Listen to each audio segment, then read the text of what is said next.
Okay, thank you, Stan. Go ahead. How to correct someone without making them close down and stop listening. You should begin by listening carefully to their story and praising and affirming whatever you can. Sometimes you feel, I wish that person would quit doing that, or I wish he was aware that he has this particular defect. But we don't like to acknowledge our own faults and mistake. So when corrected by others, we usually reject the criticism and or become angry. If we criticized by a boss or someone who's clearly in position of authority over us, we will apologize. I'm sorry, I understand now. Yet in our hearts we feel resentment and resistance, telling ourselves he doesn't understand what the situation was. He is so narrow and inflexible. It's very difficult to criticize someone else. If you do it badly, your relationship will suffer. For this reason, we tend to try to avoid offering criticism.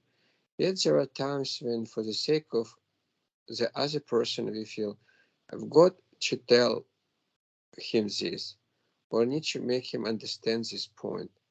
What should we do in such a case? In cases like this, we are taught to use what is known as the method of giving and taking. Here, giving means listening to what the other person has to say and acknowledging and praising their effort and strong points. Taken means making them aware of their defects and mistakes which they do not want to admit. The point is first to listen to the other person's point of view in concrete circumstances and only then to point out their mistakes.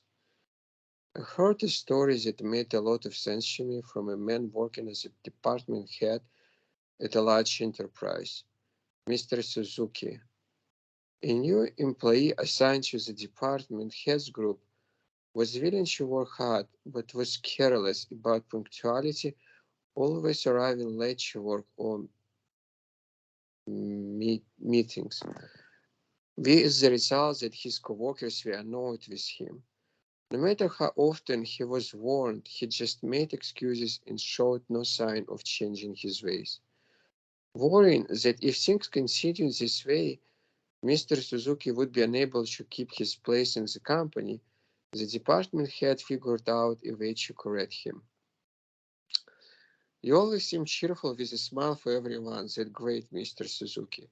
Everyone impressed with your good spirits. Do you make a special effort to do that?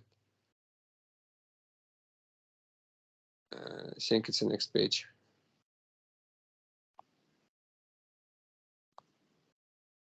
I like being in contact with people, so I do my best to please those I meet, replied Mr. Suzuki. This was an aspect of his personality that the department had not been aware of. He prized highly Mr. Suzuki's effort in that direction and only then added, you're a fine young man, Mr. Suzuki. It's what everyone says. But someone pointed out his tardiness in his only flaw. It's his only flaw. If he would just make an effort to be on time for things, he would be a perfect colleague. And you know, you would tend to be late for things. Is there some reason for that? Mr. Suzuki answered, I'm sorry, I know that's true. And yet somehow I get so involved in what I'm doing at any given moment that I forget the time. Being involved in what you are doing is a very good thing, but if you're habitually late, you inconvenience others. Isn't it something you could do to improve in that area?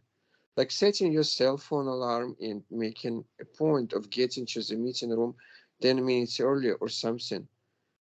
Grateful for the helpful advice of the department head, Mr. Suzuki followed it and reduced his tardiness to almost zero. When we want to let someone know something that is hard to say directly, as for example, when we want him to correct his weak points, if he brings it up, all of a sudden the other person will react by closing down completely.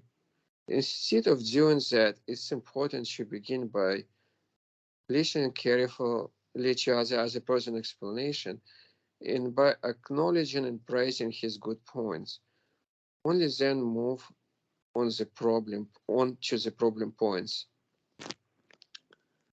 Uh, I think that's the end of the story. There is no funny animal in the end.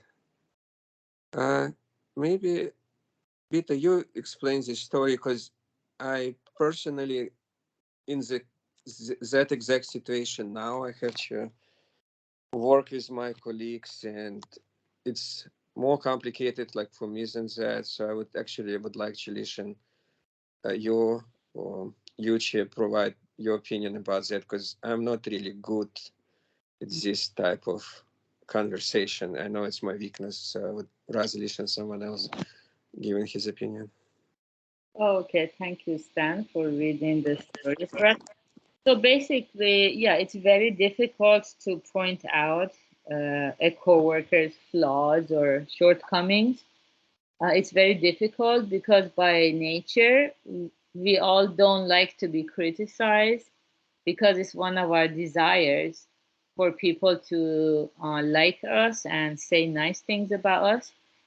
But sometimes it's necessary because, like, if a coworker, repeatedly is making the same mistake again and again, if we are too direct and pointed out, they will close down and stop listening. So instead, we should use the method of giving and taking.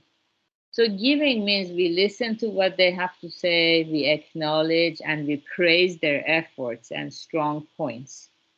Usually, most people skip this part. They don't give the person, which areas that person is good at or how much they are contributing to the company. Usually we skip that part, the gratitude part. So I'm grateful to you for this, this, and this.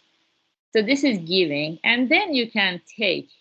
Taking means you make them aware of their defects and mistakes, which they don't want to admit.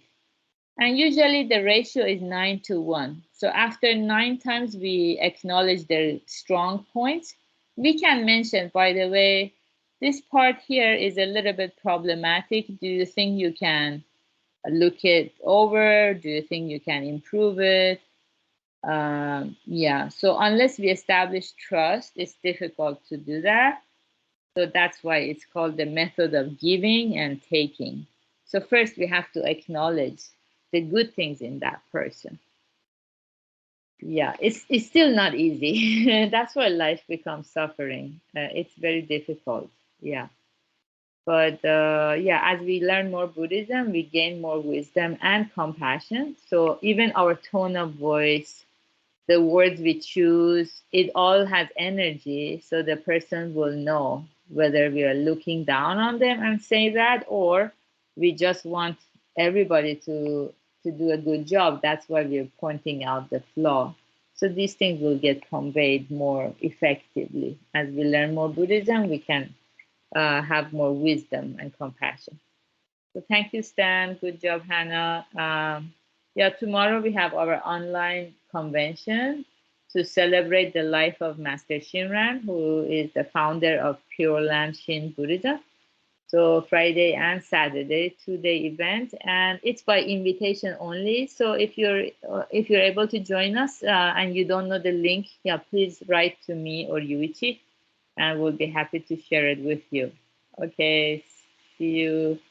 Bye. Thank you, Stan. Bye, Hannah.